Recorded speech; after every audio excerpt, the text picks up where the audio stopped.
ustedes vamos empezando porque Pilar tiene mucho que contarles. Yo no voy a hacer una presentación de Pilar, no me atrevo, es suficientemente conocida y la conocen ustedes mucho mejor que a mí, por lo que puedo decir. Lo que voy a hacer es una función de puro telonero.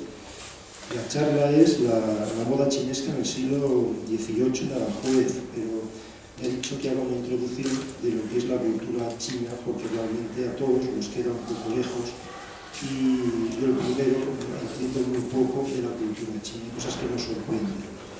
Entonces, sobre Pilar, ¿qué voy a decir yo después de tantos años juntos? Es una persona que, sobre todo, si me permiten ustedes, destacar el entusiasmo. Entusiasmo en su vocación docente, entusiasmo cuando intenta que todos sus alumnos y otras personas entiendan lo que es el patrimonio de Aranjuez. Es significativo que los últimos 30 años, o mejor dicho, hace 30 años había muy poco escrito de Aranjuez, se conocía muy poco. En estos 30 años es abrumadora la cantidad de información que gracias a muchas personas, algunos de ustedes, Pilar también, se ha aportado al conocimiento de Aranjuez. Esto de moda chinesca dice, es que está como muy rebuscado, ¿no? Y hay que irse a elegir cosas ya muy particulares para aportar algo que sea novedoso. Bueno, también es una cosa muy interesante. Yo les decía que sobre todo yo destaco, después de tantos años juntos, el entusiasmo. Solamente les cuento una anécdota. Ustedes conocen o han oído hablar del síndrome de Stendhal. El síndrome de Stendhal se supone que Stendhal, visitando la Santa Croce en Florencia, se extasía, se abruma por la belleza y se bloquea. Lo de Pilar es justo lo contrario. Les puedo contar que hace unos años nos fuimos a ver el político del juicio final a la Borgoña de Van der Weyden y cuando pasamos es un político que mide casi 6 metros por 3 de alto. Resulta que le han puesto al político, para que la gente lo aprecie mejor, una lupa de considerables dimensiones que se mueve en dos direcciones de una forma que no conseguimos entender cómo, como hablaba con otro corriendo por abajo. Y Pilar, cuando pasó, en vez de quedarse paralizada, se pegó a la lupa y estuvo 2 horas y media detrás de la lupa. Se pasaban los grupos y cuando ya nos iban a echar, dice, creo que lo he visto bien, que no lo estudié. Puro entusiasmo, combate y estas cosas. Entonces, les contaba, mi función únicamente es hacer un esbozo por encima de lo que es la cultura china, de la que no conocía nada, absolutamente nada, hasta que Pilar empezó a llamar la atención sobre lo que son estas de porcelana que hay en Palacio, pequeñas cosas, lo que son las cajas de laca. Y al principio lo miraba con bastante reticente, diciendo, esto no es de opera, ¿no? Porque es una cosa negra y con unos dragoncitos de plateados y amarillos.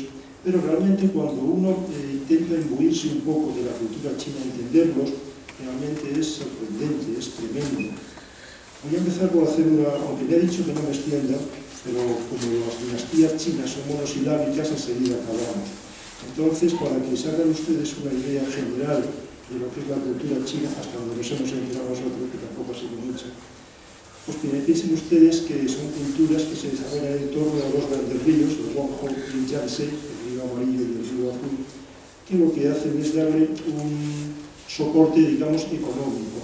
Son ríos que permiten dos recolecciones anuales y entonces evidentemente las grandes culturas antiguas, tanto estas como las de los sumerios o bien los egipcios, siempre están soportadas por un gran río que se les va a alimentar. Alimentar en el sentido literal, alimentar en el sentido económico. Bien, pues una vez que se empiezan a aparecer lo que son las culturas chinas, a partir de 1500, por la cosa de remontarse a los pequinenses, a partir de 1500 se va sucediendo dinastías. Primero la Chan, luego la Zhou, y hay un punto de inflexión tremendamente importante, y es la aparición de un emperador, el primer emperador, Qin Shi Huang, que supone una revolución absoluta. Primero consigue aglutinar gran parte de la China que conocemos hoy, dejamos a lado el Tíbet y la Manchuria, el resto, la parte, digamos, fértil, y lo que hace es darle un salto tremendo a la cultura. Qin Shi Huang es el emperador que tiene un túmulo en Xi'an, donde aparecieron los guerreros de terracota. Los famosos guerreros de terracota, estoy hablando del año 220 a.C. Entonces, todo en China es desproporcionado, gigantesco, absolutamente fuera de nuestro alcance, pero piensen ustedes que la proporción ahora entre ellos y nosotros es un español por cada 35 chinos, y la superficie de España es como la 20ª parte de la de China. Todo allí es gigante, grande, y en aquellos tiempos pues parece que también. Entonces, cuando lo que les decía, para que se hagan una idea, si ustedes van a Micenas a ver el tesoro de Atreo o Agamenón, entrarán por lo que es un túmulo, es una especie de cerrete, van entrando dentro y ven una nave de unos 15 por 15 metros como esto. Cuando, si alguna vez tienen la oportunidad de visitar Xi'an para ver el túmulo de Qin Shi Huang, es una montaña de 7 por 7 kilómetros. Digo que solamente se ha excavado la parte que conocen ustedes de los guerreros de terracota. La nave donde tienen los guerreros de terracota, para que se hagan idea en tamaño, es como la Plaza San Antonio, lleno de muñecos de barro. Entonces, uno lo compara con lo que es la cultura que conocemos, la cultura griega, que dice, joder, los griegos hacían un discóbolo, una Venus y otro más de mármol. Este hombre hacía 8.000 guerreros, eso sí, de barro. Y porque no conocían el plástico, si no hubieran hecho 8 millones.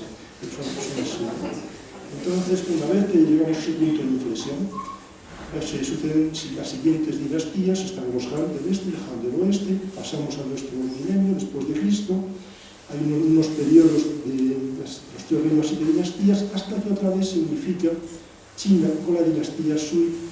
Inmediatamente aparecen los Tang, los Song, y estamos hablando ya del cambio de milenio, sobre el año 1000, y luego tenemos sobre mediados del siglo XIII al XIV, hay una dinastía mongola, que son los Yuan. Cuando Marco Polo, saben ustedes a Marco Polo, va a China, conoce a Kublai Khan, que es precisamente esos casi 100 años cuando los mongoles dominan China. Inmediatamente los expulsan y aparece la dinastía Ming. La dinastía Ming es el otro punto de inflexión. Son las grandes dinastías, todo lo que es la porcelana, hasta que se conoce, todo lo que es la moda que va a pasar a Europa, es de la dinastía Ming. Acaba con los Qin y en el 1911 la revolución que hace a la República China. Eso en cuanto a historia. ¿Cómo funciona esta gente a nivel de pensamiento, lo que es ética? Estos señores se basan básicamente en las enseñanzas de Confucio y de Lao Tse, siglo V antes de Cristo. Es un humanismo pragmático, olvídense de los dioses al principio, es una cosa de ir funcionando, cuanto menos se afecta a la naturaleza mejor, y hasta el año 1000 después de Cristo no se introdujo en estas corrientes de pensamiento la componente metafísica, desde luego. El taoísmo es un poco más, frente al confucianismo, es algo más ecológico, por decirlo de alguna forma, son gente que respeta mucho. Entonces les decía en un principio, para no extenderme en exceso, sino para la mitad muy general. En un principio nosotros vemos el arte chino, al menos en mi caso, con ciertas reticencias, porque les decía, las cajitas estas que tienen, que son negras, rojas y oscuras, y tienen unos dragoncitos en el plateado, los budas dorados, todas estas cosas nos vienen como muy extrañas, ¿no? O las pagodas estas que ven con tantos tejaditos uno encima de otro, que derivan de las estupas. Las estupas es una construcción en torre, primero originaria de la India y luego termina apropiando las tibetanas. Y dices, a ver, ¿qué significa todos esos tejaditos uno encima de otro? Se han dado cuenta que se pone uno arriba trabajando de unas y te queda todo como muy lejos, no lo entiendes. Hasta que, intentando, haciendo un esfuerzo importante para enterarte de cómo funciona, y con la ayuda de un librillo minúsculo, que no sé dónde he dicho, no, eso no es, un segundo, que se llama, este es el libro, se llama Elogio de la Sombra, lo escribe Kunichiro Tanizaki, es japonés, pero para entender el pensamiento oriental es importantísimo. Entonces, Tanizaki, Elogio de la Sombra, lo que viene a decir, o viene a sugerir, es que nuestra cultura occidental es una cultura de la luz. El recuerdo románico, el salto que supone el gótico, cómo entra toda la luz dentro de las iglesias, cómo van sucediéndose, cada vez se van haciendo más ligeros, más liviana la estructura para que entre más luz, y las catedrales del siglo XX son los edificios de cristal que tenemos en todas las grandes ciudades y que también han importado los chinos. Los chinos no tienen esa cultura. El elogio de la sombra lo que dice es que esos tejadillos que ven ustedes, con esas galerías interpuestas, aunque tenga 10 o 12 plantas y lo van repitiendo sistemáticamente, lo que va haciendo es tamizando la luz hasta un interior, de modo que todo está controlado. ¿Por qué los budas son dorados? Porque están en una parte bastante oscura y con una iluminación muy tenue. ¿Por qué las cajitas tienen esos adornos de plata y oro? Precisamente para que se vea. ¿Por qué las estolas de los sacerdotes también tienen esos adornos? Igual, les sirven como referente y lo que hacen es crear como una especie de danza en un espacio como bastante discreto. Todo es muy oscurito, todo muy discreto. Entonces, hasta que uno se va enterando de esas cosas, le parece todo extremadamente distinto, distante. Incluso ahora mismo, cuando si ustedes, por no extenderme casi nada más, si ustedes visitan China, es una cosa tremendamente sorprendente. Bueno, aparte de que están haciendo el urbanismo teórico de Europa, no sé, en los años 20, que intentaron los americanos en los años 50 y nadie consiguió, como en China, desde que dejaron de mandar los emperadores, manda el Partido Comunista, que debe ser como lo mismo, manda mucho, ha decidido hacer un urbanismo tremendo. ¿Qué pasa? Que son muchos, son 1.400 millones, necesitan consumir mucho. Entonces, no hay ni un metro cuadrado cultivable que no lo esté. ¿Qué ocurre? Que todos los pequeños labriegos, gente del campo, al introducir las máquinas, se han quedado sin trabajo. Entonces, lo que han hecho es hacerles ciudades que salen en medio del campo, todas tienen torres de 35 pisos, no pregunten por qué son 35, porque yo no me he enterado por qué, son todas iguales, con unas dotaciones tremendas, tienen lagos, tienen parques, y están rehaciendo todo lo que es el urbanismo un poco bastante a la manera occidental. Pero todo esto que están haciendo, uno se sorprende con eso y con otras cosas. Por ejemplo, que las torres de cristal que puedan ver en Shanghái y estos sitios, resulta que miran los cristales y dicen, joder, están sucios. Y de estos tíos que son un poco cochinos, y resulta que no, que es un poco la tradición que tienen ellos. Hay una palabra china que se traduce como el lustre de la mano. El lustre de la mano es ir pasando la mano por los objetos, lo que va creando es una especie de capa que evita los brillos. A las culturas orientales, por ejemplo, no les gustan los cubiertos de inoxidable o de plata brillante. Ellos utilizaban la plata con una pátina con el tiempo o incluso estaño. Son conceptos que no asimilamos directamente, pero que están ahí. O, por terminar, para que pueda empezar a mirar y mirar las cosas más interesantes, la muralla china. No vaya a despropósito, ¿no? 8.000 kilómetros de muralla, eso era para ir a Moscú y volver. Dice, ¿cómo? ¿Por qué hizo esto? ¿Por qué hizo esta gente que empieza con el que les contaba, Qin Shi Huang, empieza la muralla y los Ming le pegan el salto definitivo y ya no la tienen? ¿Por qué hacen tantos kilómetros de muralla? ¿De qué es la muralla? La muralla es en parte de tierra, en parte de ladrillo, en parte de piedra y en parte de todos los que se morían que los metían dentro, porque no encontraban herramientas, usaban todo. Dice, ¿qué función puede tener eso? Pues es algo parecido. Es algo como lo que les decía, toda esta gente que, esto se va repitiendo, toda esta gente que pueden ver ustedes, brigadas de gente limpiando las grandes ciudades con escobones, son gente que ya no tienen una función en el campo, las máquinas los han sustituido y tienen que darles trabajo. La muralla, aparte de la función de amedrentar a los mongoles que vinieran, porque un mongol, las hordas aquellas, cuando viera esa muralla, mira para un lado, mira para otro, recorre 1000 kilómetros y sigue igual, dice, como nos metamos aquí, nos van a dar por todos los lados, vámonos para nuestro pueblo. Aparte de eso, lo que estaban haciendo posiblemente es dar trabajo a la gente.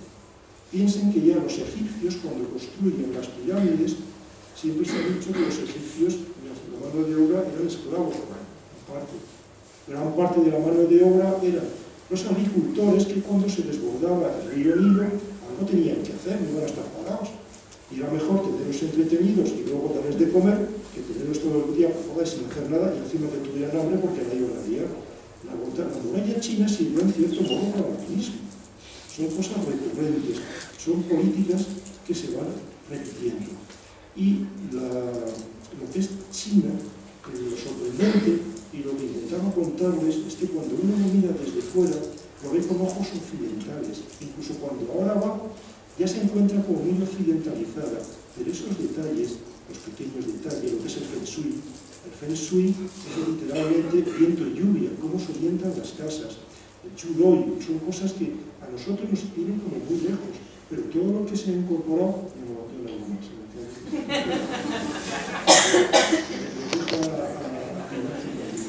no, vamos a ver. No, básicamente era eso, como la laca, que es una resina, se lo contará Pilar. Sí, no creo que sí.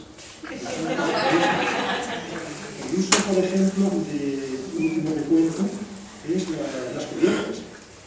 Uno se sorprende, porque aparte de tener tantas cubiertas, que rematen para arriba, en lo que se llama cola de cibera, que yo no sabía lo que era. La cibera es un felino un poco mayor que un gato, que debe ser como bastante elegante, y lleva la cola levantada cuando baila. Cómo esas cubiertas se usaba el color amarillo, cómo el emperador tenía reservado el color amarillo. Las paredes se pintaban de rojo en lo que es la ciudad prohibida. Esto es tan recurrente que cuando los comunistas hicieron su bandera, recuerden ustedes cómo es rojo y amarillo. Ellos dicen que es por otras cosas, pero todas estas historias, todos estos colores, todas estas aportaciones que van de tantos siglos, es difícil de cambiar. O como los detalles que ven ustedes de las pagodas estas, que cuando acabo para arriba, ven unas figuritas por allí. Incluso lo que son un remedo de las acróteras. La acrótera es la pieza que colocaban los griegos en los remates de los templos para hacer la esquina. Y ellos colocan varias acróteras y con muñequitos y con cosas que traen buena suerte, pero luego, si se fijan más en detalle, tienen unas antefijas. La antefija es la pieza que se pone en las cubiertas, en las tejas, según ustedes caen en la cobija, hay un canal por la que discurre, ¿no? Bien, pues la cobija, que es la parte alta, para que no se metan los pájaros, lleva un escudo en el que se ha impreso un dragón u otras cosas. Eso es una cosa de una sutileza impresionante, y como todavía tantas, yo incluso les daba golpecillos a ver si eran de chapa, y resulta que no, que son de barro, pero son cosas que ya han seguido manteniendo. Ya no lo vemos. Muchas gracias. Pues genera estos fenómenos de una gran trascendencia. Bueno, yo voy a partir del siglo XVI, aunque luego me centraré también en el siglo XVIII, que es el motivo central de esta charla. En el siglo XVI, España y Portugal tenían una red de comunicaciones marítimas que permitía un tráfico bastante fluido de mercancías. Entre esas mercancías no solamente iban objetos, sino que también iban muchas informaciones muy interesantes, muy curiosas, de mundos lejanos. Cuando empezaron a llegar a Europa esa auténtica avalancha de productos orientales, surgió una pasión en el público por esos mundos exóticos. El primer implicado en ese deseo de lo exótico fue el continente africano, del que se reclamaba sobre todo el oro y el marfil. También el Nuevo Mundo, América. Ese continente se presentaba muy sugerente con sus plantas, que los europeos le daban uso medicinal, sus cultivos, que mejoraban bastante la alimentación, que era bastante aburrida de los europeos, las materias tintorias, que servían para dar otro aire, bastante distinto a los tejidos, a los tapices, en fin, en definitiva a todas las estancias. Y sobre todo, la reina de todos los productos, que era la plata. La plata sobre todo se traía de Pachuca, del estado de Hidalgo, en México, y además servía para financiar las guerras. Y por fin Asia, que por ser la abastecedora de las especias, que será la protagonista de estos minutos que voy a dedicar, pues era la más interesante. Pero no solo de especias iba a abastecer Europa, del continente asiático, sino también de perfumes de Arabia, de alfombras y perlas de Asia, de añil y algodón de la India, de canela de Ceilán y de porcelanas, sedas y lacas. Las lacas, puedo explicar cómo se hacían. Bueno, y como no, Japón, de Japón era de donde se traían también muchísimos objetos en laca, hechos en laca, pero eran objetos muy significativos como, por ejemplo, las cajas, los biombos, los abanicos, también comentaré. Al mismo tiempo que se intercambiaban estos productos, se fueron intercambiando conocimientos y muchas veces a través de los misioneros, como este que tienen en la pantalla, que era Matteo Ricci. La gran intuición de este misionero, Matteo Ricci, fue establecer el diálogo y la armonía entre la ciencia y la fe cristiana, ¿entiende? Y por esta intuición ha pasado a la historia como un paradigma de ese encuentro entre la ciencia y la religión en China, que ya Julio nos ha comentado algunas cosas. Es que la ciencia puede ser un medio poderoso para la propagación de la fe. Su intensa labor en China supuso el mayor intercambio cultural entre Europa y China, hasta aquel momento. Porque gracias a Ricci los conocimientos técnicos, matemáticos, cartográficos de Europa entraron en China. Fue el quien fundó las primeras comunidades, que eran comunidades católicas en el país. Ricci llegó a escribir con fluidez en chino, firmando obras sobre religión. También participó junto al matemático chino Xu Guangyi en la primera traducción al chino de los elementos de Euclides. Los escritos de este hombre, de Ricci, eran escritos muy interesantes, apasionantes, hablaba sobre China, aumentaron el conocimiento sobre este país en Occidente. ¿Y por qué empiezo por él?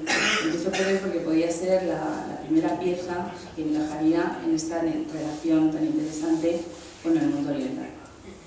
Durante algún tiempo no estuvo claro muy bien en el mundo occidental si esa China de la que se hablaba y de la que hablaba Ricci era el mismo país que el Patay de los relatos de Marco Polo, que también ha comentado antes Julio.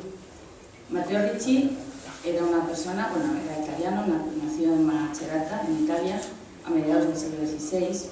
Fue un sacerdote, como he comentado antes, que se adentró en esa China de la dinastía Ming, esa dinastía tan importante en la historia de China, para fundar allí misiones jesuitas. Las fuentes nos dicen que fue uno de los primeros europeos no solo en aprender chino, sino también de entrar en la archiconocida y que se ha nombrado hace un momento ciudad prohibida. Pero no por ese motivo está aquí hoy, sino más bien por su valor como cartógrafo. La dinastía Ming, cuyo nombre significa gran resplandor, gobernó en China, como ha comentado antes, desde 1368 hasta 1644. Llegaron al poder tras la caída de la dinastía Yuan, implantada por Kublai Khan, que era nieto de Gengis Khan, conocido por Marco Polo. Este periodo se caracteriza no solo por la acumulación de riqueza, sino porque China se convirtió en la proveedora de artículos de lujo. Una curiosidad, los objetos que llegaban a Europa eran de menor calidad, porque realmente los chinos hacían objetos de otra calidad un poco inferior para exportar, mientras que ellos tenían unas lacas magníficas y aunque tenemos muy buenos productos, pero sí que tenían una calidad inferior. En la primera mitad del siglo XVII aproximadamente, el emperador Wanli, uno de los últimos de la dinastía, le pidió a Matteo Ricci que elaborara un mapa. Aquí tienen ese mapa, el mapa que elaboró Matteo Ricci. Este sacerdote jesuita, como he dicho antes, fue nombrado asesor oficial del emperador y Ricci mostró la concepción de la Tierra redonda, incorporó además América, como pueden ver.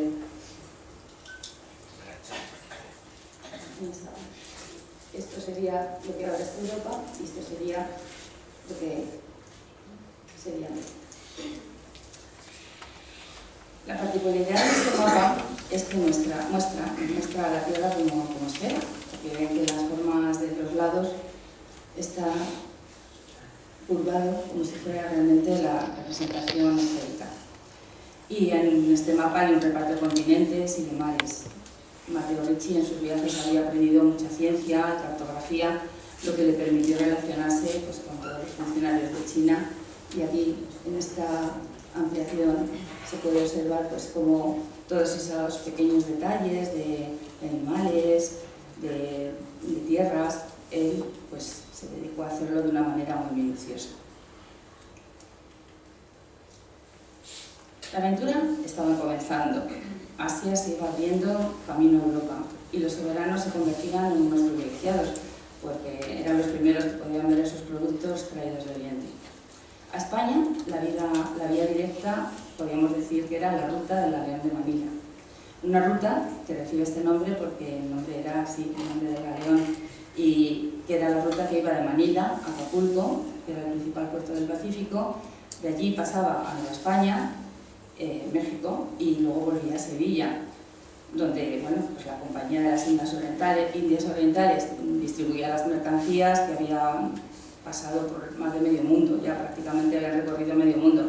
Y esta ruta se estableció en el año 1565 y estuvo activa hasta 1815, ya después de la época de Fernando VII, para que nos entendamos. El recorrido del Galeón de Manila, como ven aquí, esto es Filipinas, aquí está México, era de ida y de vuelta, pero luego, una vez en México, entraba hacia las tierras americanas y de aquí, donde estaba el Virreinato de Nueva España, pasaría a Sevilla, a España. En Manila se embarcaban productos de todo tipo, pero vamos, del entorno sobre todo, que iban a ir luego a Acapulco. Eran, por ejemplo, especias, seda, marfil, porcelanas, madreperlas, nácar, nácar era de Amoy, lo que en la actualidad es Yemen. Y también se traían alfombras, tapices, algodón de la India, es decir, que el Galeón de Manila tenía pues, una variedad de productos importantes que estaba recorriendo prácticamente, como he dicho antes, medio mundo. A partir de 1580, con la unión de las dos coronas, España y Portugal, en la figura de Felipe II, se intensificó mucho el tráfico de esta ruta y sobre todo porque las relaciones con Extremo Oriente empezaron a ser muy intensas. Por supuesto, era por los beneficios que podía aportar para ambas coronas, la de España y la de Portugal. El galeón, en su viaje de ida, iba cargado de frailes, llevaba monjes que iban para aquellos territorios, porque la evangelización se consideraba tan importante y también además llevaba plata. La plata en numerosas ocasiones iba en forma de objetos suntuarios, pero muchos de ellos, lógicamente con finalidad religiosa, pero lo que era muy curioso es que sobre todo llevaba importantes cantidades de lingotes, como los que esta era una maqueta del galeón, no sé, esta es la imagen de los lingotes de plata. Como ven, los lingotes de plata llevan impreso unas letras chinas. Es muy curioso que sobre todo llevaba eso, importantes cantidades de lingotes, incluso monedas de plata, que era para pagar esos productos de China. Cuando el galeón regresaba a México, iba cargado de estos productos orientales que se distribuían a partir de México, como he dicho antes, por territorios americanos, y también llegaban bastantes objetos a Sevilla. Una muestra de estos objetos son las cajas lacadas. Voy a pasar esta imagen, aunque es de la época de Carlos III, pero es también para marcar un poco la importancia que tiene la impresión de las letras chinas para marcar claramente de dónde era la procedencia de la plata. Bueno, aquí tienen una imagen de las latas, de las cajas de lata, y voy a explicarlo un poco. Ahora me toca explicarlo. Bueno, como decía, las latas, las cajas lacadas, se utilizaban como relicarios en la corte española y en la corte portuguesa. Estoy hablando ya a partir de 1580. Estas latas están hechas con un arte que se denomina arte Nambam, como suena, el arte Nambam. El nombre de Nambam deriva de Nambanjin, o bárbaros del sur, y entonces era un sobrenombre que los orientales ponían a esas cajas que hacían, porque realmente, como he dicho antes, eran cajas que luego eran para la exportación.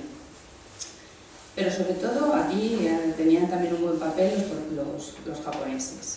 Pero el arte Nambam, que además también se desarrolló en Japón entre los siglos XVI y XVII, durante toda esta época fue verdaderamente producto más comercializado, el producto que más se comercializaba. Esos primeros contactos que empezaron los europeos a tener con estos objetos empezaron a exigir casi pues, unas grandes cantidades de cajas que, como antes he comentado, muchas de ellas no estaban hechas con la misma calidad.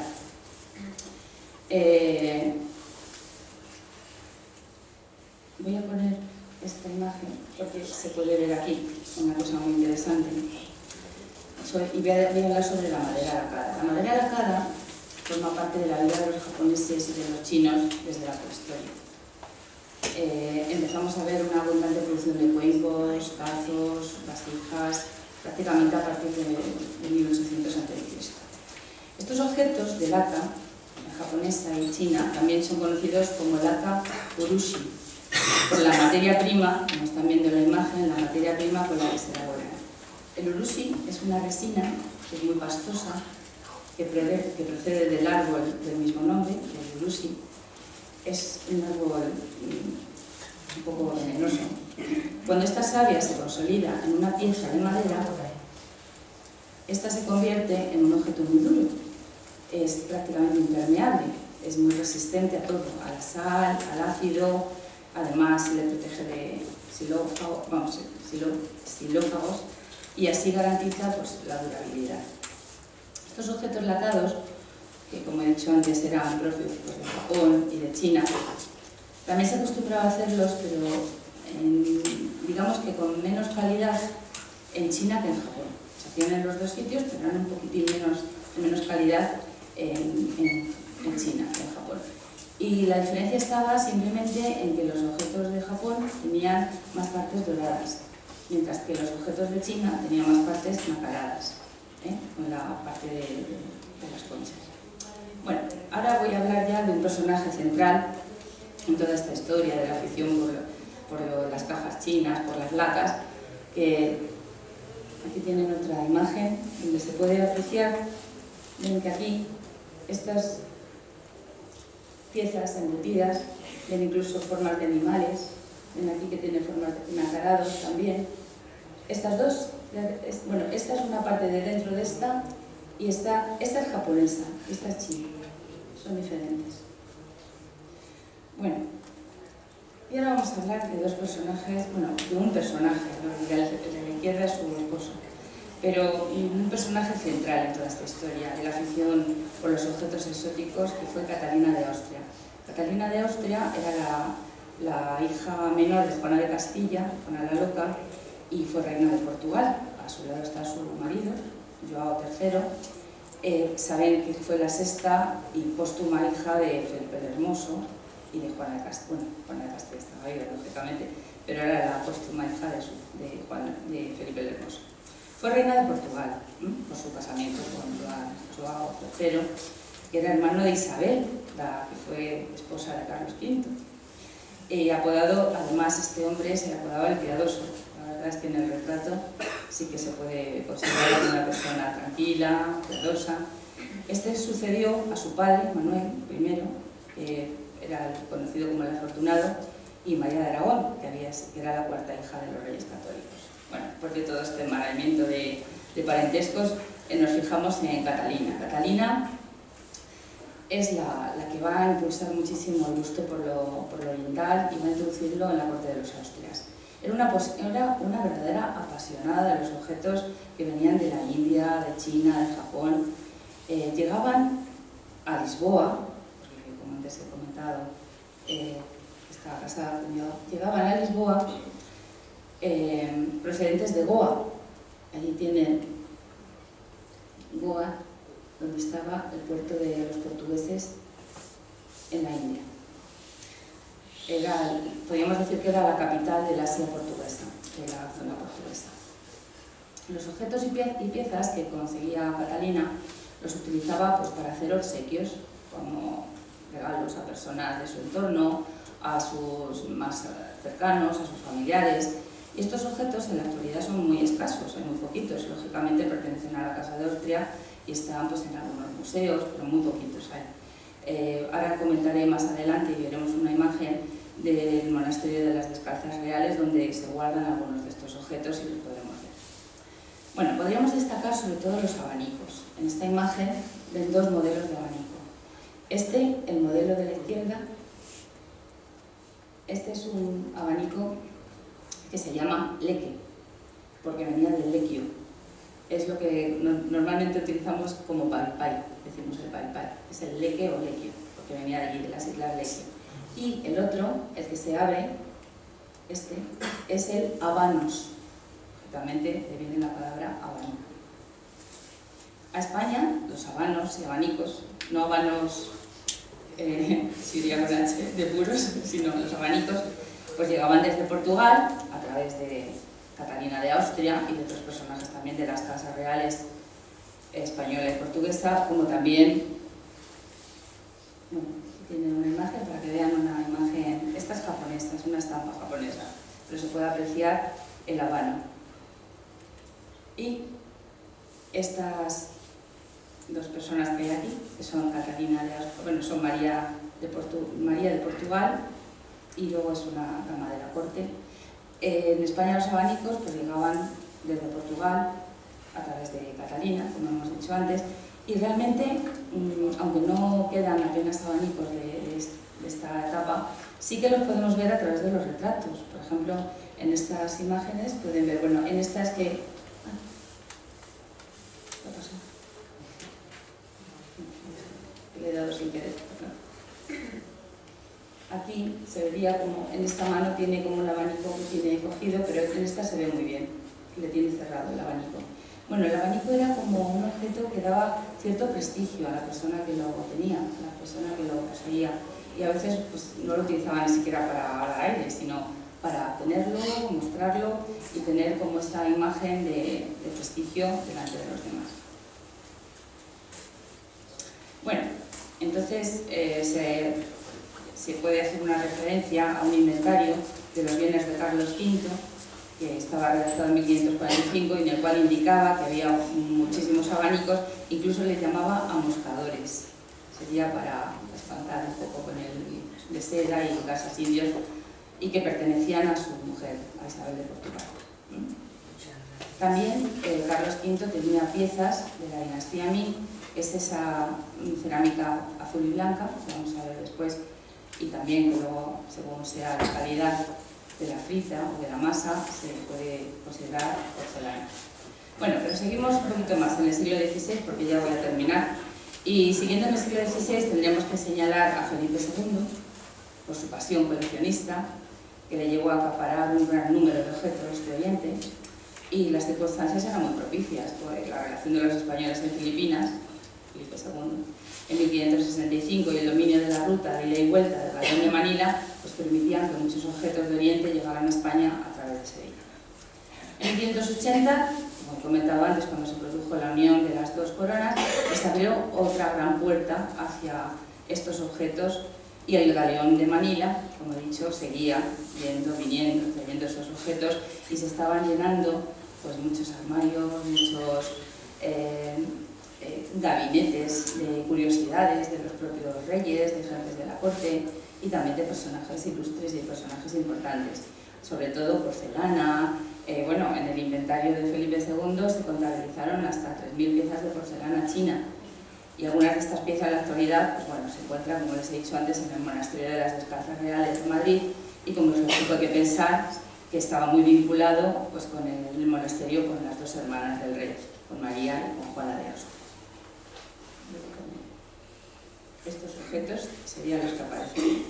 Bueno, estos objetos aparecían dentro... Miren, esta es la imagen que les comentaba antes de uno de estos relicarios. Esto está en el monasterio de las Descalzas, y todas estas piececitas que hay, algunas son del siglo XVIII, hay algunas del siglo XVII, pero las más antiguas cajas, que son estas que tienen aquí, son del siglo XVI, y son precisamente esas cajas que como he comentado antes, eran del arte Nambam, del estilo Nambam. Bueno, el lacado de estas cajitas, que no son pequeñas, algunas sí son pequeñas, pero otras son un poquito mayores, el lacado era de varias calidades, pero en cuanto tenían más más embutidos, es decir, más piezas o bien de nácar, o bien de perlas, como de perla, o también algunas piezas incluso de madera tratada, pues que eran mucho más ricas, más interesantes y más ricas. Bueno. Y ahora voy a pasar, después de haber visto tantas arquetas, tantos arcones lambanes, vamos a pasar a siglo XVII. Bueno, en el siglo XVII, pues la presencia de España en las Filipinas sigue ahí, abre el abanico de relaciones con los países asiáticos, sobre todo con Japón, quizá la relación mayor con Japón. Y con Japón pues hubo pues, como un intercambio de embajadores, y ahora ya la cosa cambia. Ya los objetos no son cajas decorativas o cajas que luego van a servir pues, para guardar algunas reliquias, sino que va a empezar a cambiar la forma de regalar los objetos. Japón, con el que hubo un interesantísimo intercambio, como he dicho, de embajadores y embajadas, empiezan a aparecer los séquitos de estas embajadas con una serie de objetos relacionados con los samuráis. Entonces, es muy curioso porque estas piezas que vamos a ver aquí son del Museo de Valladolid, hay un Museo de Arte Oriental en Valladolid muy interesante y que, bueno, pues están ahí, son de esa época, y lo curioso de estas imágenes que les pongo aquí, pues es que se muestran tal cual, como son del siglo XVII. Entonces, son unos objetos de arte, se pueden considerar así, son armaduras que constituyen un conjunto muy singular y, por supuesto, tienen un valor histórico, por supuesto artístico, pero histórico también. Bueno, estos ejemplos, esta armadura del centro es una armadura samurái que está en este museo que les digo, el Museo Oriental de Valladolid, así que si van y lo ven, pues se acordarán. Es de un tamaño un poco más pequeño de lo normal, porque en realidad era un objeto era un obsequio, no era una armadura que se recuperara de un samurái que se pusiera, sino que era un objeto, por lo tanto era una reproducción a un tamaño un poco más pequeño. Las de la derecha, pues son las katanas que todos conocemos. En sentido genérico se refiere a las espadas japonesas, que eran de una sola hoja. En sentido estricto indica un poco la espada larga que utilizaban los samuráis. Ahí tenemos varias. Y bueno, lo interesante, pues ver esta otra pieza, que es una suba. Una suba es como si dijéramos un guardamano, como si fuera un guardamano. Entonces era de hierro, pero sigue la forma conocida, esa forma así un poco lobulada en los bordes, que es la forma conocida en China como el muku, que es con dos Ks, muku, y que pertenece pues, a una escuela de fabricación de estos objetos. Además del orificio que tiene para la espada, pues tiene otros dos orificios, como ven ahí, uno era para el punzón y otro era para el cuchillo, que ya bueno, se llama kogatana. Luego la katana, kogatana y el suba, que serán los tres. Y bueno, ya dejamos el siglo XVI, dejamos el siglo XVII, hemos hecho un recorrido, hemos visto cómo vienen los objetos, que van y que vienen, y nos metemos en el siglo XVIII, que es la razón por la que estamos aquí. Bueno, en el siglo XVIII es cuando el gusto por lo oriental alcanza el punto culminante. Y eso va a ocurrir en España, sobre todo, y con la entronización de la Casa de Borbón. En Europa, ya el arte oriental se ha ido acoplando, más o menos, en las diferentes casas reales y en la corte, por supuesto debido a los contactos comerciales. Este es el tesoro del delfín, y este es el que nos va a iniciar. Lo oriental estaba en cualquier rincón. En palabras más sencillas, es decir que el oriental estaba al alcance de todos, y el oriental lo podía tener cualquiera. Y Felipe V, el primer rey Borbón en España, con él, con el Felipe V, nos introducimos en una colección de piezas orientales única, porque está en el Museo del Prado, es la colección del Tesoro del Delfín, y era la herencia de su padre, de Luis XV, Delfín de Luis XIV. Bueno, son una serie de piezas maravillosas que se pueden visitar, se puede ver una por una, que Luis XIV lo incluyó en su colección de objetos de arte y que la había adquirido él ya, Luis XIV, el abuelo de Felipe V, en 1661 en la colección del cardenal Mazarino, que fue pues un forofo, el cardenal Mazarino de las obras de arte oriental. Pero también hay que destacar que Felipe V mostró mucho interés por estas obras del arte oriental y sobre todo porque luego lo llevó al uso diario, al uso cotidiano. Y entonces él mismo encargó que le hicieran una vajilla de porcelana, que hay algunas de esas piezas en el museo que hay en el Palacio Real de Madrid, y se puede ver, porque ahí están casi todas las piezas. Bueno, y después de Felipe V voy así como un salto importante y ya pues, tenemos que centrarnos en Carlos III. Con Carlos III la pasión por lo oriental siguió en aumento, estaba marcado por las ideas de la Ilustración. Carlos III siguió al pie de la letra uno de los principios de la Ilustración, que era el interés por saber y aprender, y así fue, y empezó con la creación de un gabinete de historia natural, donde los dibujos orientales estaban presentes y estaban además despertando una gran curiosidad por todas las plantas exóticas y por todo lo que se podía ver. Voy a mostrarles una selección de dibujos chinos anónimos que formaban parte de una colección que el polifacético holandés, la producción me permite que si fallo no pase nada, Johannes Lefranc van Berkeley, que compiló, reunió durante toda su vida y que ilustra la edición, curiosamente, del tradicional calendario del jardín botánico que se hace todos los años, y este correspondía al año pasado, al 2017. Todas esas plantitas que ven ahí en el calendario, que a lo mejor algunos de ustedes lo tienen, pues son plantas chinas, son dibujos chinos que de esta colección de Frank van Berkeley las podemos observar. Bueno, estas pinturitas tan curiosas, tan bonitas, estos dibujos que protagonizaban en este calendario, pertenecían a una serie de pinturas que habían sido producidas en Cantón o también podían ser de Macao, pero vamos, yo aquí estoy más de acuerdo con que fueran de Cantón, sobre todo porque eran traídos a Holanda a través de la Compañía Holandesa de las Indias Orientales. Los dibujos se pintaron en papel de morera, una planta que ha sido cultivada durante siglos en el Extremo Oriente para obtener alimentos, fibras, textiles, medicinas y también, sobre todo, se utilizó para fabricar papel.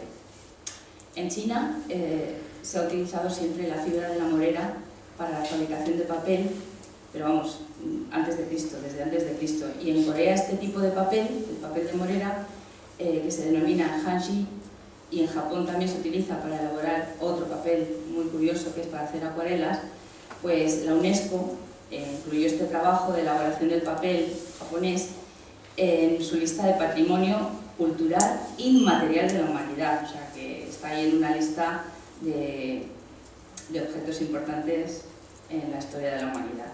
Bueno, el resultado es un papel muy fino, nacarado, tiene una tonalidad así como nacarada, muy luminoso, resistente. Yo creo que lo pueden ver, aunque sean unas imágenes que están sacadas precisamente del calendario, pero bueno, para poderlas ver están ahí haciendo un poco esas formas, es porque son tres imágenes que las he puesto en la misma imagen, es un collage. Bueno, y dejando un poco atrás las plantas, nos vamos a centrar ahora en lo que será la porcelana. La porcelana es el tema oriental más apasionante y es el tema oriental que Carlos III casi nos lo trajo de su mano. Hubo muchas razones por las que las chinerías o el gusto por lo chinesco ganaron tanta popularidad en el siglo XVIII. Como he comentado anteriormente, el comercio establecido en los siglos anteriores era importantísimo, pero la China encerraba en este término tan utilizado, chineserie, un poco la mente de los europeos de una región muy amplia, quizá la más amplia del mundo, que abarcaba no solo China, Japón, India, incluso Persia. Es decir, que al final el estilo de Oriente era la fuente de inspiración. Los europeos lo veían como un mundo fantástico, como algo ideal. no tenían un concepto espacial delimitado, sino que el término chinoiserie abarcaba todo lo oriental. Entonces el resultado era una interpretación un poco particular dependiendo del lugar en el que se hiciera esa interpretación. En realidad este término, el término chinería o chinoiserie, era una juxtaposición entre algo nuevo para los europeos, pero al tiempo algo que reflejaba los valores de una cultura antigua, la cultura oriental, sobre todo la cultura china, y que estaba encerrada en esos objetos que ahora vamos a ir viendo. Pero bueno, centrémonos en la porcelana china, que es lo que nos importa. ¿Cuándo empieza a hacerse la porcelana en Europa? La porcelana empieza en el siglo XVI a hacerse, a fabricarse, en la fábrica del Casino de San Marco en Florencia, y estaba patrocinada por uno de los Medici, por el Gran Duque de Toscana. Aquí tienen una serie de objetos, precisamente de esas piezas. Lo más curioso es que están en el Museo de Sèvres, están en Francia, pero son imágenes de esta porcelana del siglo XVI del Duque de Toscana. Francisco I de Medici pues, fue uno de los primeros intentos que intentó en Europa imitar al 100% la porcelana china, blanca y azul, que tanto interés tenía porque era de la dinastía Ming. Entonces empezó a producir esta porcelana de pasta blanda y que estaba compuesta por arcilla blanca con fosfato de calcio, feldespato y cuarzo. Yo sé que mis amigas químicas a lo mejor mañana me echan una bronca, pero creo que lo he dicho bien, la mezcla. Estas piezas resultantes eran de calidad blanda, o sea, era todavía blanda esa calidad, y era poco translúcida, lo que no le daba esa calidad que querían ellos imitar, que era la de la porcelana china. Y entonces el diseño de las obras pues era lo que más valía. El diseño las hacía pues, personajes importantes del arte, que además muchos de ellos están recogidos en el libro de las vidas de Vasari, como por ejemplo Bernardo Buontalenti, que era un pintor buenísimo, un pintor importantísimo y además arquitecto, Buontalenti. Y estaba recogida su vida, o sea, la biografía de este hombre en las vidas de Vasari. Prácticamente toda la porcelana que se fabricó en esta fábrica de los Medici era decorada con flores, con grutescos, las florecitas las ven aquí, también aquí, algunos grutescos que aparecen así como enredaderas para que nos hagamos una idea de lo que sería la forma en ese momento. Bueno, también utilizaba las porcelanas para hacer presentes, es decir, que también utilizaban estas porcelanas como un regalo, un obsequio. Entre estos regalos que hizo este Medici, pues encontraba una botella que se regaló a Felipe II de España, Felipe II, que estaba decorada con grutesco.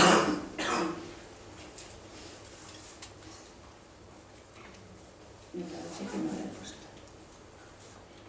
Bueno, es que solamente tenía el escudo, o sea que no la tenía ni siquiera completa, pero bueno, es muy parecida a esta. Era una botella alargada, o sea, con el cuello alargado y con una decoración también como si fuera una enredadera. Y era un regalo que le hizo a Felipe II, que se conserva también en el Museo de Sèvres. O sea, el Museo de Sèvres tiene una gran cantidad de objetos, tanto de Italia como de España. Bueno, otra porcelana también primitiva, europea, antes de llegar a Capodimonte, que es donde vamos a aterrizar un poco más, pues es la porcelana que se elaboraba con frita. Bueno, la frita, los entendidos en cerámica lo sabrán bien, es un material vítreo que se obtiene a partir de la fusión cuando se fusiona todo, pero con una temperatura muy elevada, puede llegar hasta más de 1500 grados. Y luego el enfriamiento es muy rápido. Porque así, bueno, se hace el enfriamiento pues, de esa combinación de sustancias inorgánicas. Esta combinación estaría calculada por lo que conseguimos minimizar la toxicidad, o sea que no es, a la vez también que se reduce el punto de fusión. Y bueno, ahí los artistas fueron los franceses.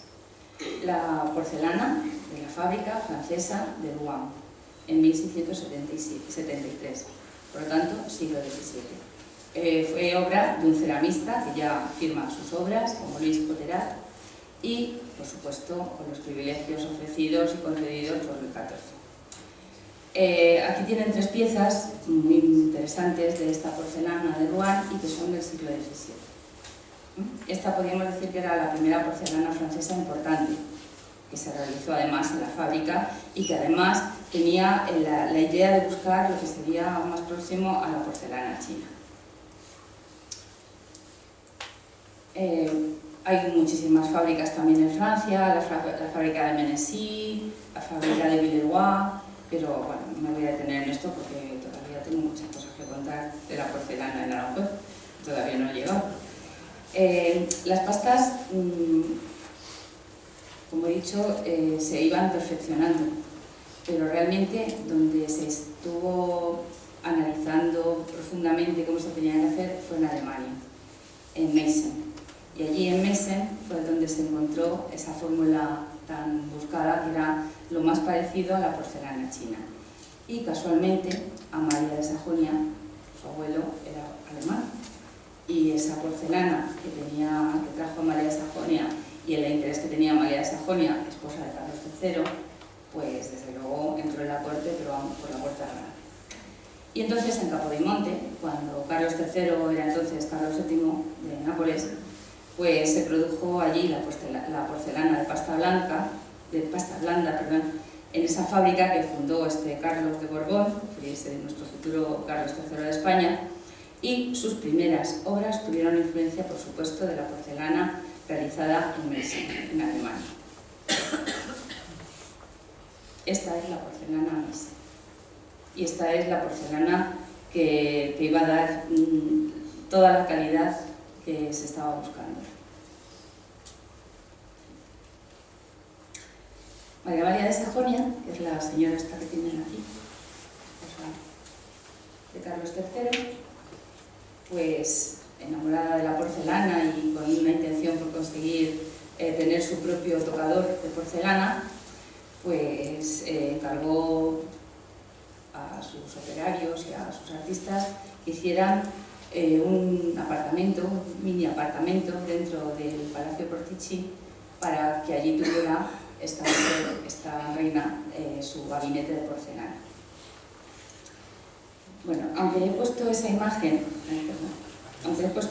anterior, esta. Vale. Este es el Museo de Capodimonte. Lo explico porque es que esto tiene su historia. El Museo de Capodimonte, que es el que tienen en la imagen, es donde ahora se encuentra todo el gabinete de porcelana que estaba en el Palacio Portici, que fue el palacio que tenían anteriormente a la construcción de Caserta, el Palacio de Caserta. Entonces, ahora está ahí, está desde 1957. El gabinete de porcelana de la reina María de Sajonia se encuentra en el palacio en el Museo de Capodimonte, que es este que tienen en la imagen, pero el recorrido fue ese. Del Palacio de Portici pasó luego, en 1957, a ser una pieza más dentro del Museo de Capodimonte. Bueno, ya sabiendo el viaje que ha hecho la saleta o el salotino de porcelana, pues lo vamos a ver. Bien, el salotino de porcelana que ven aquí en esta imagen, un momentito, porque es que tengo aquí una cosa. Yo creo que no hace falta que explique que por la muerte prematura de Fernando VI, bueno, lo explicaré después, de cuando vino hacia la fábrica de porcelana de Guadalajara. Bueno, el salotino de porcelana que se encuentra en la actualidad en el Museo Capodimonte es muy semejante a la saleta de porcelana de nuestro palacio, del Palacio de Aranjuez. Los operarios fueron los mismos, es decir, los que trabajaron en el salotino de porcelana, Carlos III cuando se vino a España se los trajo con él. Ahora vamos a decir todos los nombres, de dónde trajeron toda la influencia y todo lo demás.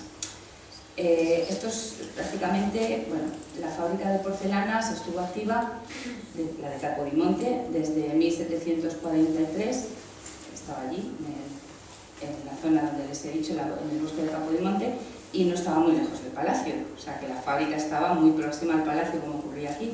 La fábrica de Buen Retiro estaba también muy próxima al palacio. La fábrica se organizó como un lujo del soberano. que utilizaba pues, todos los productos como objetos personales, como regalos para la corte, pero también como una estructura de trabajo. Aquí estamos otra vez con la ilustración, es decir, la ilustración lo que pretendía también, y el despotismo ilustrado sobre todo, era que el pueblo tuviera también pues, una serie de beneficios. El beneficio más importante era trabajar. Entonces, era una forma de dar una estructura de trabajo pues, con el dinero de la corona para hacer esas manufacturas reales. Y era capaz, además, de abrirse al mercado con esa venta de piezas tan bonitas, tan bien realizadas y tan especiales. Pues gracias a la presencia de artistas excepcionales, como por ejemplo un pintor que se llamaba Giovanni Caselli, o un escultor, que también trabajó aquí, Giuseppe Gricci, pues gracias a todas las investigaciones alquímicas que hicieron, sobre todo los empastes que se podían hacer con las masas que se sacaban de la porcelana, se consiguió hacer una porcelana muy, muy semejante a la de China. Este tocador es una muestra. Esta saleta o salotino de porcelana es una muestra del Palacio Real de Portici. Es, podríamos decir, el primer gabinete o la primera habitación de gusto chino europeo realizado con una habitación toda de porcelana. Luego lo vamos a ver aquí en Aranjuez. Bueno, a grandes rasgos la decoración artística de todos estos objetos pues, varía un poco. Además, era también un poco según el gusto dominante que había en ese momento. Por ejemplo, pues había mucho estilo chinesco, con formas de pagodas, también tenía algunas flores índicas, figuritas chinescas, de personajes vestidos con trajes de muchos colores, pero todo ello también estaba muy influenciado por la pintura que en ese momento estaba ahí, estaba en las cortes, estaba digamos, en el arte de ese momento, que era el rococó. En la fotografía de la izquierda pueden apreciar una escena galante con formas chinescas, que es de un pintor muy conocido por rococó, que es Boucher, François Boucher. Los otros dos serían Fragonard y el otro no me acuerdo, pero bueno, Fragonard y Boucher, sí, Watteau, Fragonard y Boucher. Los tres pintores más importantes que pudieron incluso influenciar bastante en la realización de estas posturas, de estas figuras de porcelana, que también las vamos a ver en Aranjuez. Prácticamente el rococó lo que quería era ser un arte decorativo, y lo conseguía, porque además el colorido que permitía esa porcelana pues hacía que las estancias fueran de unas tonalidades claras de fondo, pero con muchísimo color en las figuras. Bueno, se muere Fernando VI en 1759 y eso supone que su hermano Carlos, que hasta entonces era rey allí de las dos Sicilias, hereda el trono español. Y entonces tiene que llegar a España y ser Carlos III. La consecuente clausura, porque se viene Carlos, se acaba la fábrica de Capodimonte, la consecuente clausura de la fábrica tan querida por el rey, que además era la única de todas las fábricas reales de Nápoles, marcó al mismo tiempo una brusca fractura, pero también un elemento de continuidad, porque aquello se rompía, aquello se acababa, pero empezaba aquí otra vez a fabricarse igual en Capodimonte. Es decir, marcaba, como he dicho, una brusca fractura, pero también un elemento de continuidad en España. En España, donde en 1760, después de un solo año de su subida al trono, pues el rey abre una fábrica de porcelanas del Buen Retiro. Y todos los artistas que están en la fábrica del Buen Retiro son artistas que se los traen de importación, se los trae de allí, de Nápoles. Carlos III no dudó en desplazar consigo pues, todos los operarios, el utillaje, todo lo que tenía en la industria que había montado allí en Capodimonte. Y así nació la Real Fábrica de Porcelana, se llamaba así, de Su Majestad Católica en el Buen Retiro. El rey decidió situarla pues, en un emplazamiento próximo a la residencia, al palacio, pues pretendía seguir de cerca su funcionamiento, sus progresos, controlarlo todo. Elige también, por eso elige que esté cerca, muy cerca de la residencia también del Buen Retiro, que era la antigua ermita de San Antonio de los Portugueses. En fin, bueno, un recuerdo para que lo tengamos todo muy fresco. Pues que tras el incendio del Alcázar, que fue en 1734, pues los monarcas se fueron al Buen Retiro, que era la residencia oficial. Entonces, allí vivió Carlos entre 1760 y 1764. Año, en 1764, en el que se traslada al Palacio Real Nuevo, al que empieza a construirlo. En este último periodo, en el retiro se hicieron también pues, algunas obras, como por ejemplo, se hizo el salón para la tropa, se hizo un gran corral para avestruces, que es muy curioso, nuevas cocinas, cocheras, también se hicieron muchas reparaciones de tapias, de caballerizas, y bueno, también hubo un patio de la fuente de la Casa de Oficios, allí en el Buen Retiro. Bueno, son muy destacadas las intervenciones de un arquitecto que era napolitano, que se lo trajo, y es muy curioso y por eso lo voy a decir, porque se llamaba Antonio Carlos de Borbón, y enseguida pensaríamos todos, familia de los Borbones. Pues no.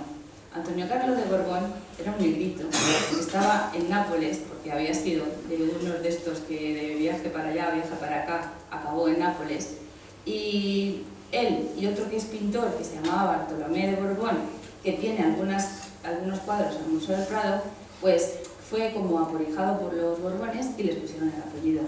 Pero eran tan listos y tan buenos que, bueno, tuvieron su carrera, hicieron su carrera y además Antonio Carlos de Borbón pues encontró la medida justa con Carlos III.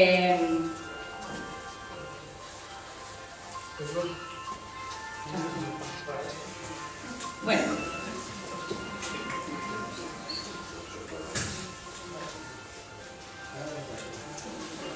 la fábrica de porcelana que se hizo, bueno, este es Sureda, pero no lo voy a pasar, ya me quedo aquí para centrarme.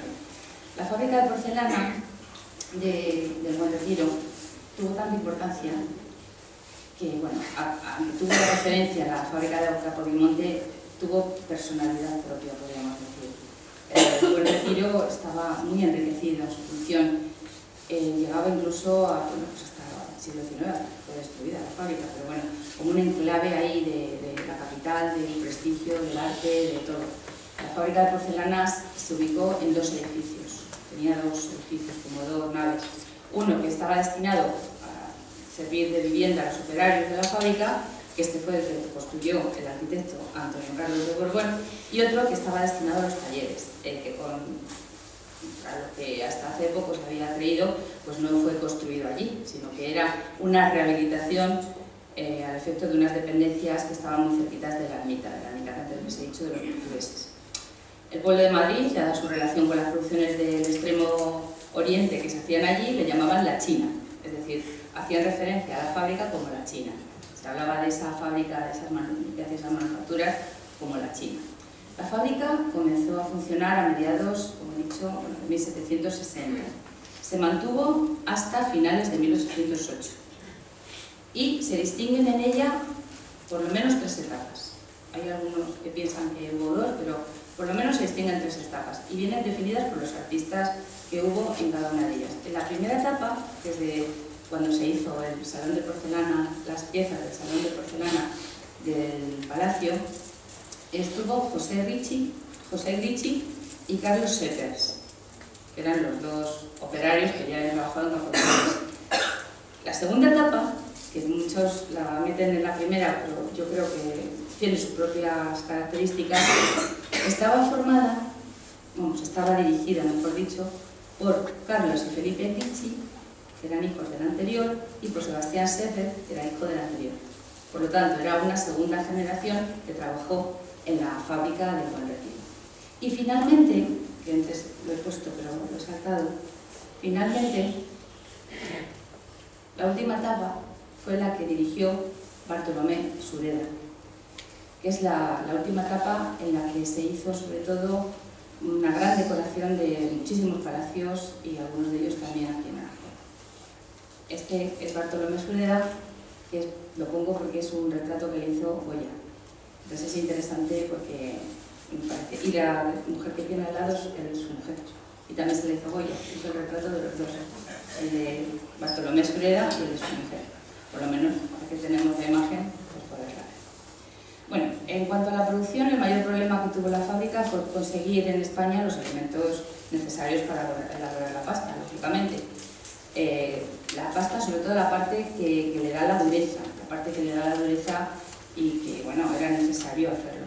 El que mejor lo consiguió fue este último, Bartolomé Sureda, que fue pionero en la litografía. Fue ya un pionero en la litografía, que es el grabado en piedra, para luego conseguir hacer reproducciones de imágenes muy interesantes. Bueno, como consecuencia de todo esto, pues bueno, los productos tardaron mucho en empezarse a elaborar, pero cuando ya se empezó a conseguir todos esos materiales, que además en la zona se podían conseguir de una forma bastante fácil, porque la documentación que existe en el Palacio Real así lo dice, incluso habla de lo que pagaba a los operarios, del número de operarios, de la lista que había, de la relación que había entre todos los individuos que trabajaban en la fábrica. Pero lo más importante, lo que más nos interesa a nosotros, es quién decoraba, quién hacía los diseños de esas porcelanas que ahora vamos a ver. Pues bueno, era una familia que eran todos los de la Torre, eran José de la Torre, Juan Bautista de la Torre, Nicolás de la Torre, Rafael de la Torre, me lo sé de memoria, los cuatro, que estaban trabajando, eran familia y trabajaban todos como diseñadores. Y luego estaba uno que era posiblemente el mejor, el que posiblemente haya sido el diseñador de las piezas de aquí de Aranjuez, que era Mariano Nani. Mariano Nani era un pintor italiano, era un artista modesto, se había dedicado a hacer, bueno, su padre ya era pintor, pero él se había dedicado a hacer floreros, paisajes, era un poco un artista de costumbres y hacía cosas así como muy galantes, escenas muy galantes. Y es muy probable que ese fuera el diseñador, por los datos y por lo que cobraba y por el tiempo que estuvo trabajando. En 1764, el dato es, lo voy a leer, trabajaban 81 técnicos divididos en varias categorías. Había, para que vean qué trabajos había: compositor de pastas, modelador, tirador de rueda, grabador, pintor, molinero, hornero, aserrador, engastador de cajas de oro. Yo entiendo que son engastador de cajas en oro, debe ser. Profesor de obras de marfil, profesor de obras de bronce, profesor de piedras duras. Y es verdad, porque en el Buen Retiro también hubo una manufactura de piedras duras, los famosos consolas que se encuentran en, bueno, casi todas están en el Museo del Prado, pero que se encuentran en muchos palacios. Bueno, el caso es que la elaboración de la pasta por fin la consiguen y los artífices son Cayetano Seper y el modelado y grabado lo hace José Ricci. Y además lo firman y lo ponen en la imagen que vamos a ver ahora. Está firmado por él.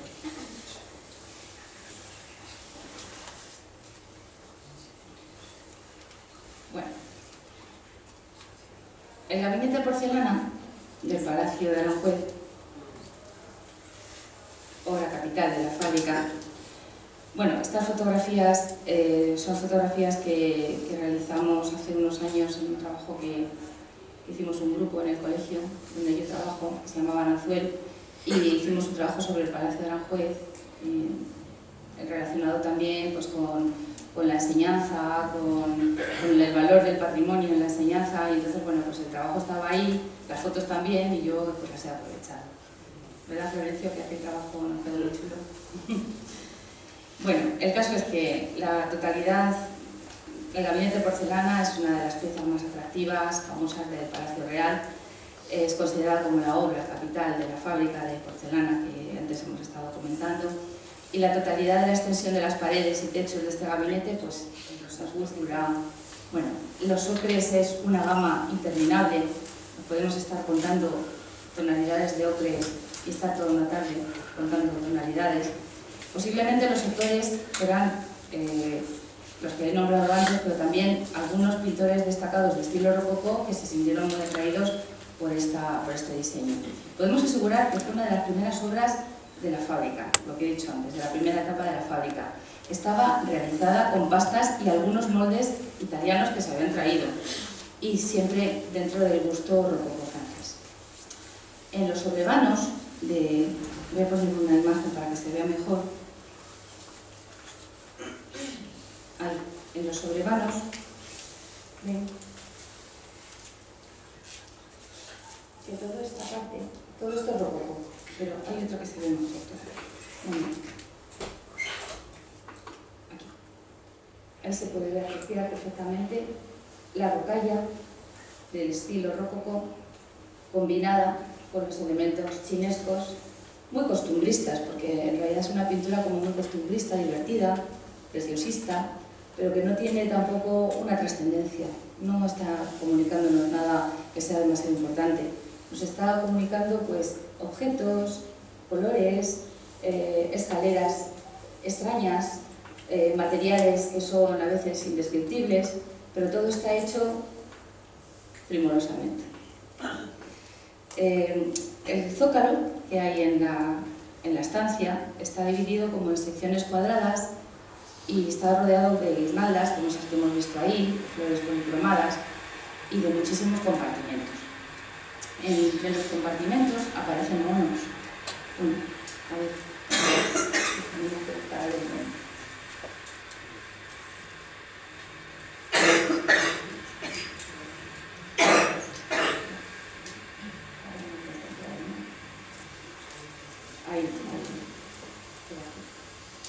ahora de la forma muy bien.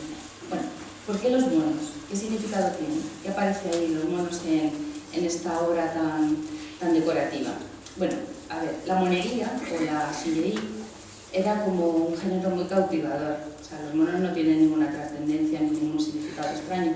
Simplemente era como el representante del divertido, del juguetón, de estar ahí perdiendo un poco el tiempo, pero disfrazándose, imitando a los humanos.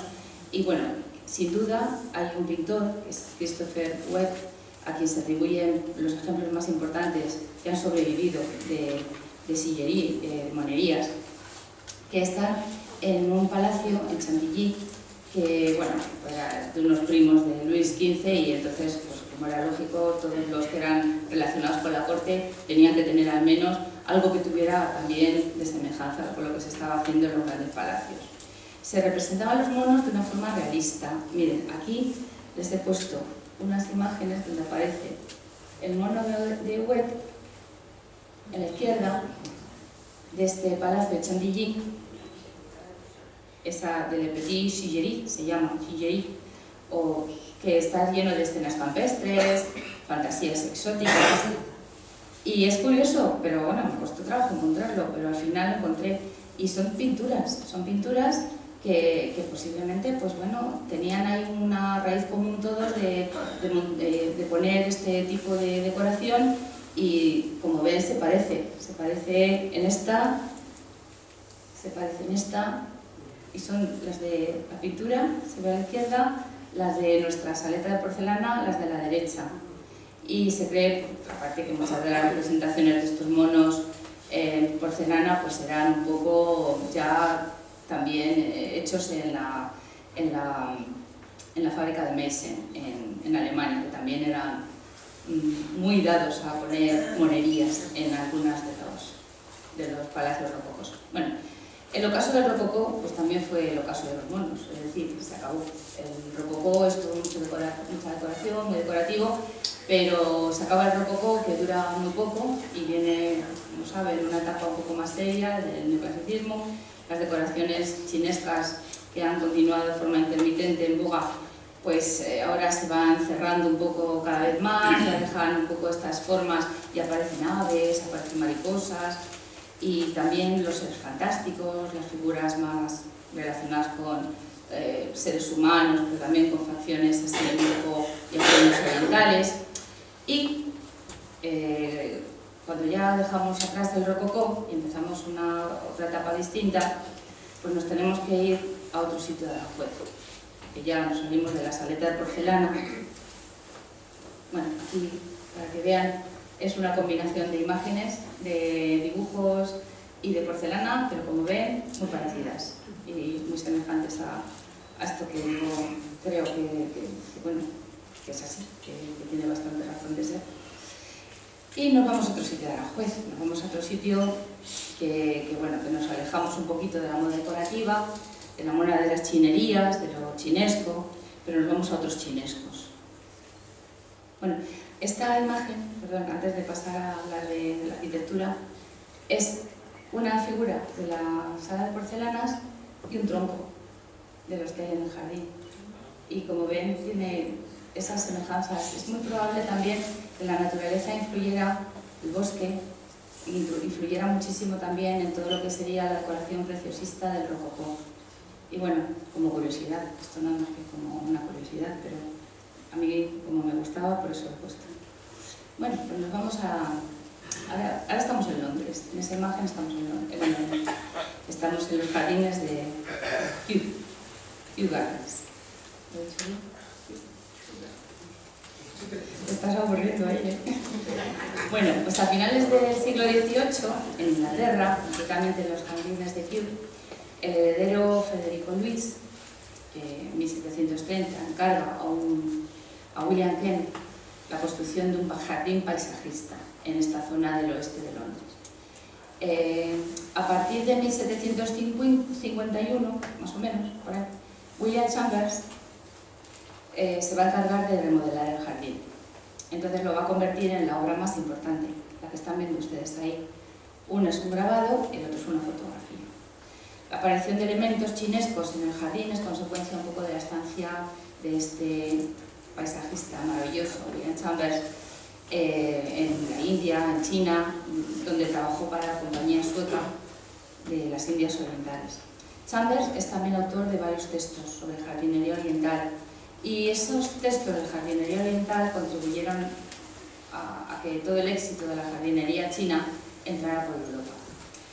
Chambers puso en práctica en Kew las teorías sobre el jardín, y en una superficie no demasiado grande se crea un conjunto de escenas variadas, exóticas, que responden a la estética del gusto por lo oriental. Lo más significativo eran las construcciones exóticas situadas en un terreno no muy extenso, que permitía una visión así conjunta de una serie de edificaciones pertenecientes a culturas, regiones distintas, algunas relacionadas con Confucio, otras también con la menagerie, con la pajarera china, con la Alhambra incluso, hay cosas también. Y las pagodas, la pagoda que es aquí el elemento clave, la pagoda china. Esta pagoda tenía más de 50 metros de altura, estamos viendo ahí. Estaba adornada con ladrillos vidriados y además tenía pues, como casi 80 dragones hechos en fundición. En el interior había una escalera de caracol de madera que conducía a la parte superior, a la plataforma superior, y desde ella se podía ver y contemplar todas las perspectivas, todo el jardín de Kew. Se podía ver el Támesis, bueno, se puede ver el Támesis y bueno, hasta casi el centro de la ciudad de Londres. Y de este modo Chambers pues, aporta pues, al jardín paisajista la introducción de curiosidades exóticas, de culturas lejanas, chinas. Y en Aranjuez, la nota oriental está en el estanque de los chinescos. La nota oriental está en el estanque de los chinescos, en el Jardín del Príncipe. Y es que en los años inmediatamente anteriores a la Revolución Francesa, 1789, Juan de Villanueva y el jardinero Pablo Botelho tuvieron un acercamiento artístico. Y como ven, pues fue muy fértil, fue muy bueno ese acercamiento. En 1784 se acaba de inaugurar la primera parte del Jardín del Príncipe, cuando se decide crear el estanque de este estilo, el estanque al estilo de los jardines ingleses, que en estos momentos estaba de moda, como les acabo de comentar. Seguramente que Botelho contaba a Villanueva sus viajes por Francia, por Inglaterra, le mostraba los libros y grabados con los trazados de esos jardines, que podrían servir un poco para explicar el proyecto. Entonces Villanueva, que ya había mostrado ser un admirador de la arquitectura inglesa y del paisajismo romántico, estaba dispuesto a romper con ese respeto a la simetría que tenía el orden clásico, los arquitectos clásicos, y que había aplicado en los trabajos de jardinería, por ejemplo, las casitas del Príncipe o la casita del Infante en el Escorial. Y en el Jardín del Príncipe las condiciones eran distintas, ya que no existía esa arquitectura de referencia. Tan solo un número elevado de árboles, bastantes árboles que tenemos, había un número importante de árboles, y formas onduladas. Y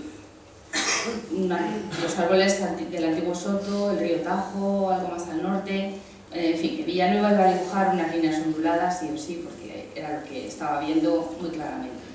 Eran casi mágicas las líneas onduladas que tiene el estanque de los chinescos. Iban a delimitar ese estanque que le iban a dar el título de paisajista, estaba emocionado. Y en las láminas que le había proporcionado Bouteloup, pues había numerosos templos circulares que en general coronaban esas suaves colinas. Es muy probable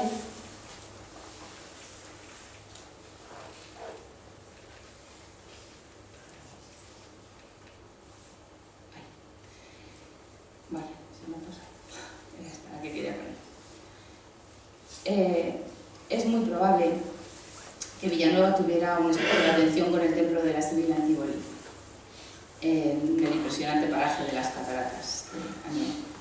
Los arquitraves y pedestales serían la piedra de Consuelo y de Toledo, y todo estaría coronado por un dragón de plomo, que no está ahora, pero estaría coronado por un dragón de plomo revestido de pátina dorada, que desapareció años más tarde, como bien saben todos, cuando los franceses invadieron España. En 1805, cuando gran parte de las obras de arte de la colección de la reina Cristina de Suecia se trajeron a Aranjuez para decorar la fiesta del Labrador y el jardín, se colocaron en los pedestales unas figuritas que eran estatuillas egipcias que desaparecieron y tomaron el mismo camino que el dragón, seguramente, que coronaba la cúpula de Templete. Y en el estanque pues también situó Villanueva una pagoda chinesca que quedó arrasada por una fuerte tormenta que hubo en el año 1843 y que después se restauró, como muchos de ustedes lo habrán visto, con un clarísimo estilo neogótico. Es decir, que ahí tenemos una mezcla bastante peculiar. El tema de los chinescos se había extendido por Europa desde Inglaterra, transformando muchos de los jardines barrocos en nuevos escenarios de arquitecturas exóticas, quizá también por la influencia que los que tenían por viajar a lejanos países pues tenían todas las personas. La figura clave de todo este asunto, de difundir el gusto por los chinescos, fue el arquitecto que antes les he nombrado, de origen escocés, pero nacido en Suecia, que era Sir William Chambers. Viajó muy joven a China, eso está comprobado, y de regreso estaría en contacto seguramente con el príncipe de Gales y, bueno, y llevaría a cabo también pues, el encargo que hemos visto con anterioridad. Y me ha pasado bastante. Bueno, pues voy a ponerles una imagen muy china, que son los peces. Los peces tienen un significado en el arte chino de bienvenida. En este caso no los he puesto al principio, los pongo al final, porque quizá la bienvenida sea para que en la próxima charla de aula abierta pues vengan todos ustedes, vengan con esa paciencia que han tenido conmigo y que espero que se lo hayan pasado bien y hayan disfrutado. Y nada más.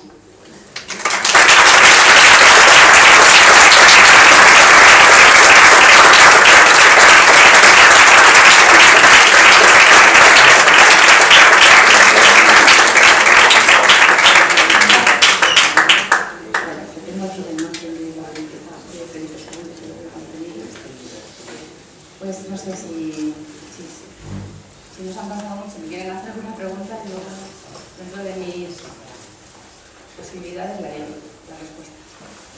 Que nos queremos aquí en la calle, ¿no?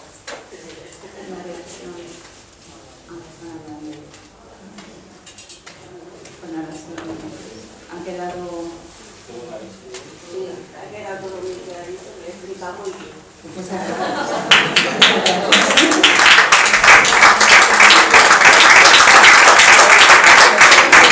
tengo testigos allá al fondo de mis alumnas, no sé si mañana me pondrán algún efecto. Muchas gracias a todos.